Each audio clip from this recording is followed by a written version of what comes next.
Hari ini Presiden Joko Widodo menggelar peringatan Hari Lingkungan Hidup Sedunia di Istana Bogor, Jawa Barat. Dan kita bergabung dengan reporter Nesya Megawati dan juru kamera Teuku Zulfan di Istana Bogor, Jawa Barat.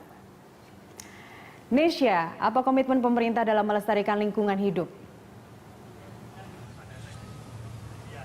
Ya, itu langkah ataupun komitmen pemerintah dalam untuk melestarikan lingkungan hidup ada diikuti di beberapa langkah. Yang pertama adalah pengaturan tata kelola atau tata ruang, lalu yang kedua adalah membenahi tata kelola pemanfaatan sumber daya alam, terutama untuk sektor-sektor yang mempunyai dampak negatif terhadap sumber daya alam. Misalnya adalah salah satunya adalah di sektor pertambangan dan juga sektor hutanan. Inilah tata kelola yang harus dibenahi oleh pemerintah ataupun komitmen dari dalam hal ini adalah Presiden Joko Widodo untuk sebagai bentuk komitmen pemerintah dalam melestarikan lingkungan hidup. Yang berikutnya adalah komitmennya adalah diikuti dengan langkah pemantauan kualitas dan pengendalian pencemaran air, udara dan juga lahan. Yang terakhir adalah Presiden Joko Widodo menegaskan atau meminta agar masyarakat dan juga warga Indonesia lainnya untuk bersama berkomitmen kesadaran untuk ramah lingkungan, karena percuma saja kalau pemerintah bergerak sendiri maupun hanya warga yang bergerak sendiri tidak akan bisa sinergi, dan dampak lingkungan ataupun kerusakan lingkungan hidup akan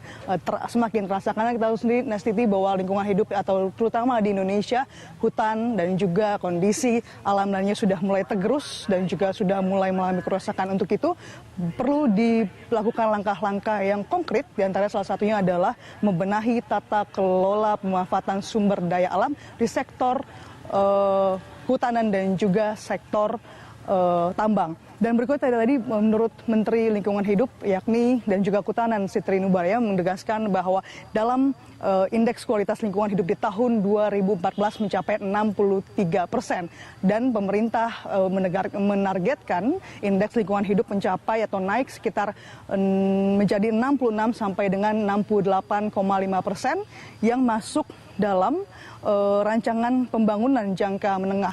Indeks ini fungsinya adalah menjadi ukuran kinerja pembangunan lingkungan hidup yang diterapkan dalam rancangan pembangunan jangka menengah. Tadi juga Presiden Joko Widodo juga pemerintah memberikan kepada ratusan baik dari individu, kelompok dan juga perwakilan dari pemerintah daerah bagi mereka yang berprestasi dalam melestarikan lingkungan hidup. Mereka diberikan juga penghargaan Kalpataru. Ada yang juga salah satu provinsi yang menang adalah Sumatera Selatan, dan juga ada banyak sekali Nesiti, sekitar ada puluhan sekolah dan juga individu warga di daerah yang sangat concern dalam melestarikan lingkungan hidup. Mereka-mereka ini adalah sosok-sosok yang menurut Presiden Joko Widodo dan juga pemerintah yang harus disupport, yang didukung, karena mereka adalah yang kesadaran dari masyarakat sendiri untuk bagaimana bisa mempengaruhi warga lainnya untuk bisa peduli lingkungan. Nestiti. Ya, lalu apa saja agenda Presiden hari ini selain menghadiri peringatan Hari Lingkungan Hidup Sedunia?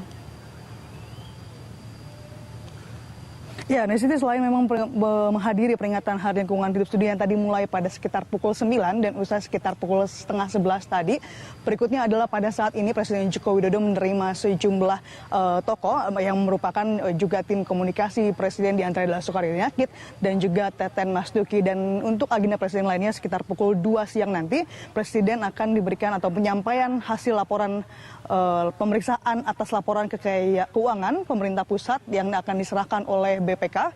Dan berikutnya ada 4 agenda rapat terbatas sore nanti yang dimulai pada pukul 3 sore. Dan untuk ratas pukul 3 sore membahas mengenai pendidikan tinggi Islam moderat yang akan dibangun di Indonesia. Dan yang pada pukul 15.45 ratas akan membahas mengenai izin prakarsa pembentukan keuangan haji dan penyelenggaraan ibadah haji. Dan berikutnya adalah sekitar pukul 16 atau pukul 4:15 ratas membahas mengenai lahan 1 juta hektar, dan pada pukul 5 atau pada pukul rapat terbatas terakhir di Istana Bogor yakni jaminan pensiunan tenaga kerjaan. Jadi ada 4 ratas Nesiti yang akan dilakukan di Istana Bogor ini, karena memang kalau kita ketahui bersama bahwa sudah lama memang Nesiti Presiden Joko Widodo tidak mengadakan ratas ataupun agenda lainnya di Istana Bogor. Kira-kira sekitar sebulan yang lalu lah Presiden Joko Widodo mengadakan acara atau sejumlah kegiatan di Istana Bogor, dan baru hari ini kembali bahwa Presiden Joko Widodo mengadakan acara di Istana Bogor. Nesiti. Baik, Nesya, terima kasih. Dan pemirsa, reporter Nesya Megawati dan juru kamera Teuku Zulfan melaporkan langsung dari Istana Bogor, Jawa Barat.